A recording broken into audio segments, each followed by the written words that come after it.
আজকের দিনটা হলো ভ্যালেন্টাইন ডে।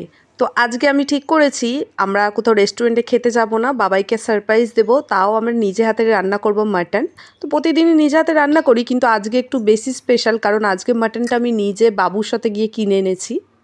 আর প্রতি বছর এই দিনটাতে আমি আর বাবাই দুজনে রেস্টুরেন্টে খেতে যাই, কিন্তু এবছর ভাবলাম বাড়িতেই পালন করব। বাবু যেহেতু বড় হয়ে গেছে, বাবু তো খুব বিরক্ত করে। দেখো এখানে আমি মিষ্টি আর মাংস দুটোই নিয়ে নিয়েছি, আর মাংসটা বাড়িতে এনে ফ্রিজে ম্যারিনেট করে রেখে দেবো।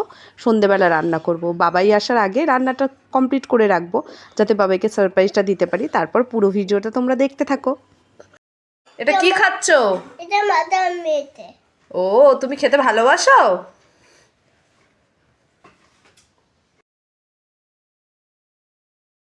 Happy Valentine day. Thank you. এ নাও, এটা তোমার গোলাপ, এটা তোমার গোলাপ, এ নাও। Happy Valentine day Babai. আমার গোলাপটা এরকম হয়ে গেছে কারণ এটা আমি কিনে আনিনি, এটা সৌমদের গাছ থেকে তুলে এনেছি। ভালো আছে? খুব ভালো।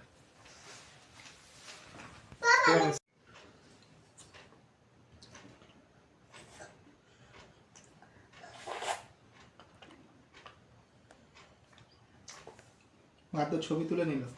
নাও বাবাই খাও। বলো কিরকম লাগলো আমার সারপ্রাইজটা? খুব ভালো। বাবু একটু চুপ করো তুমি। বলো বাবাই, বলো কেমন লাগলো তোমার সারপ্রাইজটা? এটাই ভালো হয়েছে কোনো রেস্টুরেন্টে খাওয়ার থেকে, বাড়িতেই তুমি শান্তি করে খাবে বলেই আমি বানিয়েছি। ভালো ভালো লেগেছে। খাও, এবার খেয়ে টেস্ট করে বলো কি কিরকম খাবি হয়েছে। ও তো মেটে খাচ্ছে, মিষ্টি খাবে? আচ্ছা দাও, ওকে একটু মিষ্টি দাও। নে তুই খা এটা। ওকে কি গো বাবা, তুমি খাও ভালো। আচ্ছা আচ্ছা পরে বলি। ঠিক আছে ঠিক আছে, তুমি খাও তুমি খাও, ওখানে বাবা খাচ্ছে। আসো আগে তুমিও খাও। হ্যাঁ আমি তো খাবোই বাবাই, আমার তো ভাত বাড়ছি। তুমি আগে খাও, খেয়ে বলো কিরকম হয়েছে।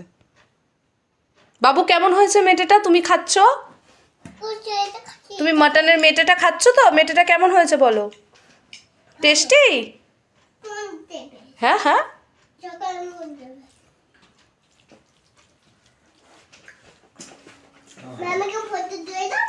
ফটো তুলে দেবো? আচ্ছা দাঁড়াও, আগে বাবা খেয়ে রিভিউটা দিয়ে দিক, তারপরে তোমাকে ফটো তুলে দেবো, ঠিক আছে? নুন লাগলে বলবে বাবাই। ভালো হয়েছে? সত্যি সুন্দর হয়েছে তো? সত্যি সুন্দর। খাও। তাহলে আমি খেতে বসে যাই। হ্যাঁ হ্যাঁ।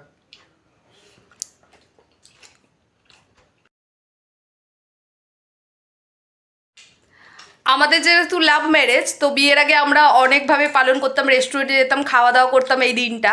আর বিয়ের পর সেভাবে হয় না, যেহেতু বাবু আছে, বিরক্ত করে, সেই জন্য। আর আমরা এবার ছোট্ট ভেবেছি মানে বাড়িতেই পালন করব, অন্যরকমভাবে একটু, যাতে বাবা একটু শান্তি করে খেতে পারে। রেস্টুরেন্টে গেলে তো বাবু খেতে দেয় না, খুব বিরক্ত করে। তো আমাদের এবছরের মতো ভ্যালেন্টাইন আমরা এখানেই পালন করলাম। চলো দেখা হবে তোমাদের সঙ্গে পরের ভিডিওতে, ততক্ষণ টাটা। চলো আমিও খেয়ে নিই। বাবাই বলে দাও টাটা।